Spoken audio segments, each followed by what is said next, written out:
குளிப்பாற்ற விஷயம் இருக்குல்ல, அதுல சில பேருக்கு குளிப்பாற்றல விதிவிலக்கு இருக்கிறது. எல்லாரையும் குளிப்பாட்டிடக்கூடாது. குறிப்பாக ஷஹீதுகளை குளிப்பிடவே கூடாது. ஷஹீதுகள்டா யாரு? அல்லாஹ்வுக்காக போர்க்களத்தில் போய் அதுல தியாகம் பண்ணி கொல்லப்பட்டுறாங்க இல்லையா, அவங்க ஷஹீத். அந்த ஷஹீதா இருந்தாங்கன்னு சொன்னா அவங்க அப்படியே அடக்கம் செய்யணும். அந்த இரத்த கரையோடவே அந்த இரத்த ஆடையில இருக்கிற மாதிரியே கழுவாம என்ன செய்யணும், அடக்கம் செய்ய வேண்டும் என்று நபிகள் நாயகம் ஸல்லல்லாஹு அலைஹி வஸல்லம் அவர்கள் வாயினாலையும் சொல்லி இருக்கிறார்கள். அந்த நடைமுறையிலே அப்படி அமுல்படுத்தி காட்டியிருக்கிறார்கள். உதாரணமாக சொல்வதாக இருந்தால் புகாரில 1346வது ஹதீஸ்ல வருது, உஹது போரின் போது நபி ஸல்லல்லாஹு அலைஹி வஸல்லம் சொன்னாங்க, இதுஃபனுஹும் ஃபீ திமாயிஹிம் ஃபீ யௌமி யானி யௌம உஹது. உஹது போர் நாளில் ரசூல் ஸல்லல்லாஹு அலைஹி வஸல்லம் சொன்னார்கள், அவர்கள் இரத்த கரையோடு அவங்களை அடக்கி விடுங்கள். அந்த கழுவுனா இரத்த கரை போயிரும்ல, குளிப்பாட்டணும்னு சொன்னா அந்த இரத்த கரையெல்லாம் போய்விடும். அவங்க இரத்த கரையோடு அவங்களை அனுப்பி விடுங்கள் என்று சொன்னார்கள். வலம் யுகசில்ஹும், உஹது போர்ல கொல்லப்பட்ட யாரையும் குளிப்பாட்டவில்லை.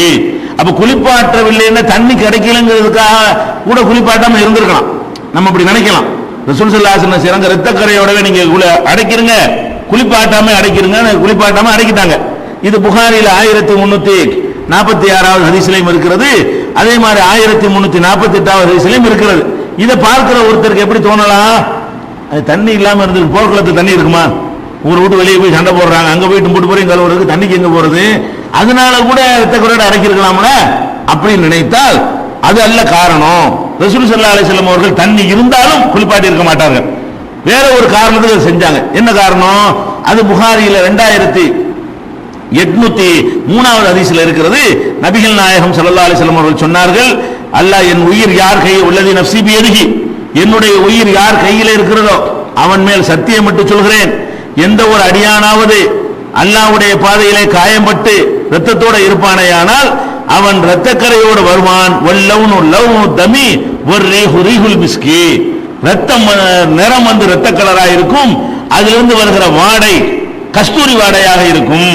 அப்படிங்கிற ஒரு காரணத்தையும் நபி ஸல்லல்லாஹு அலைஹி வஸல்லம் சொல்லி அந்த குளிப்பாட்ட கூடாது என்பதற்கு ரீசன் சொல்றாங்க. அப்ப இந்த இரத்தக்கரை அல்லாஹ்வுடைய பாதையில எப்படி நோம்பாளி வாயிலிருந்து வரக்கூடிய வாடை கஸ்தூரி என்று சொல்லப்படுகிறதோ, அது மாதிரி அல்லாஹ்வுடைய பாதையில தியாகம் செய்யும் பொழுது ரத்தத்துக்கு உரிய வாடையை தாண்டி அது அல்லாஹ்வுக்கு விருப்பமான கஸ்தூரி வாடையாக இருக்கும். அப்படி அவன் எழுப்பப்படணும் அப்படிங்கிற காரணத்துக்கு ரசூல் ஸல்லல்லாஹு அலைஹி வஸல்லம் சொன்னார்கள். அதனால இது புகாரி 2803வது ஹதீஸ்ல பார்க்கிறோம். இது ஒரு விஷயம், குளிப்பாட்டக்கூடாது. யார? ஷஹீதுகளை குளிப்பாட்டக்கூடாது. ஆனா ஷஹீதுக்கு தான் அப்படி வந்திருக்கிறது. சில நேரத்தில் நம்ம குளிப்பாட்ட கூடாதுங்கிற ஒரு கண்டிஷன்ல சில பாடி இருக்கும். சட்னியா போயிட்டா எப்படி குளிப்பாட்டுவீங்க? ஆக்சிடென்ட்ல அடிச்சு கூல் ஆக்கிட்டு போயிட்டான், இவன் எப்படி குளிப்பாட்டுறதுங்கிற. அப்ப குளிப்பாட்டினால் அது சரியா வராது அப்படிங்கிற மாதிரி ஒரு தர்க்க ஏற்றுக்கொள்ளத்தக்க நியாயங்கள் இருந்தால் அப்ப கூட என்ன செய்யலாம், அதுக்கு நேரடி நமக்கு ஆதாரம் கிடைக்கல.